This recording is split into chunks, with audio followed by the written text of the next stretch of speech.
Hey guys, today I have a mini haul for you with lots of swatching following after. So let's jump right into the haul. The first item is a comparison brush set by Jackson's, in which you get 3 different brushes suitable for oil and acrylic. They even have an extensive blog about everything brush related, and I will leave a link to it in the description below. I don't use oil nor acrylic paints, but I want to try these brushes with my acrylic gouache. Next item is a sample pack of Jackson's 2 Rivers watercolor paper. There are 3 tiny samples, each measuring almost 9 cm on both sides. I buy paper samples every time I order from Jackson's because they are cheap and you can try lots of different papers without spending a lot. The last item I'm going to show you is actually the reason I'm making this video. It is 24 color set of Holbein acrylic gouache. I bought a few more tubes I really wanted, and I also got a big tube of white because you can never have too much white when working with gouache. And I'm going to make swatches for all of these now.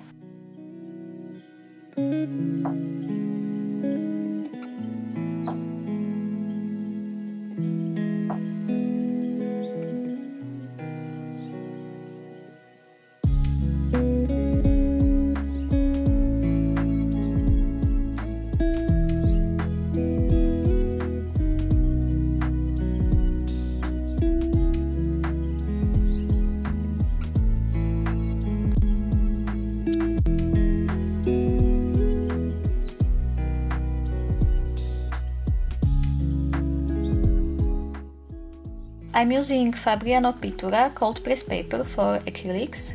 I love this paper's texture and I use it for all of my acrylic gouache paintings, so it only makes sense to use it for swatches also. This pad is huge, it's 40 by 50 centimeters or roughly 15 by 19 inches. I usually buy the biggest size available because it is much cheaper overall and I can just trim paper down to size as needed. And I decided to use this whole paper for swatching these paints. I made a simple grid to know where paint swatches will go beforehand, but they were not much help as I saw almost none of those lines while doing the swatches. I guess I was sitting in a weird angle or something. You can see those lines much better on camera. So because of this, I accidentally made the first row of swatches slightly bigger than the rest, which are 4 by 7 centimeters. And as this paper is so big, I struggled while doing first 2 rows. My filming space is quite small, so I was curled up in a weird position while the rest of this paper was under the table and I had to do my best not to drop it on the floor. Fun times. But otherwise, it went smoothly after those first few rows. And I managed not to drop the paper. As I am rambling on, I have no idea how many swatches are done and there is no point in trying to catch up on color information, so I'll probably just leave color names and pigment information on the screen, as you've probably noticed already. I guess I should at least tell you something about those paints. Acrylic gouache basically behaves as a combination of acrylic and gouache. How surprising, right? In terms of working with it, it behaves like traditional gouache, but because it's made with acrylic resin binder, it is water resistant once dry, which is one of the reasons I like it so much. You can layer it and not disturb the layers underneath. I always messed up my layers with traditional gouache. Acrylic gouache dries quickly, so you won't have to wait forever for your layers to dry, as with watercolor, and there is also minimal color shift, meaning the color will mostly look the same when dry, as while you're painting with it. The consistency is very creamy and it has beautiful velvety matte finish once dry, which I love so much. I have to say, you don't need set as big as this one, especially not when only starting with acrylic gouache or with any medium. I'd recommend Holbein's primary mixing set of 5 colors.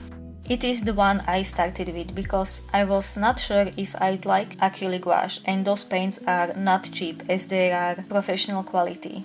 With the primary set you can paint basically anything and you're learning mixing the right colors as well. I've used up this set completely and I was patiently waiting for Jackson's to hold a sale so I could buy a new set. Jackson's is the only place I found selling this and shipping to Slovakia. I did my best to look for acrylic gouache here, but as I probably mentioned in some previous videos, it's almost impossible to buy traditional gouache here and I've never even seen acrylic gouache being sold here at all. And I love to shop at Jackson's because they have so much stuff.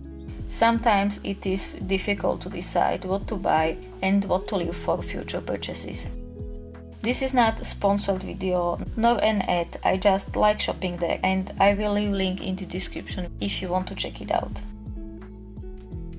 So anyway, I was waiting for some sale and it was not coming and their stock was slowly depleting as I was checking out this site from time to time, but no luck. And I was and actually still am going through a lot these past few months.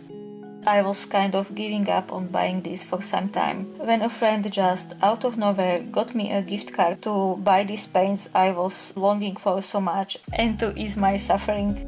I am immensely grateful and I can't thank her enough. So I did buy this set and it successfully distracted my mind from everything that was going on. I don't want to be too sentimental here because I'm going to cry, but I love you, girl. You're amazing. Thank you.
While I was working on these swatches, I was also making small swatch cards where I did a gradient using water, so I could see how the color would look diluted. This approach I've seen done mainly with watercolor, but I like to do these types of swatches with gouache too. I could also do gradient swatches using white to see the value range better, but that would use up so much white I'd have to buy a bucket of it. Maybe one day. I like to do these small swatches because they are so helpful when planning your painting. I like to compare them to each other, and lots of times I discover the color I plan to use is not the best option, and I can easily find out which one to use.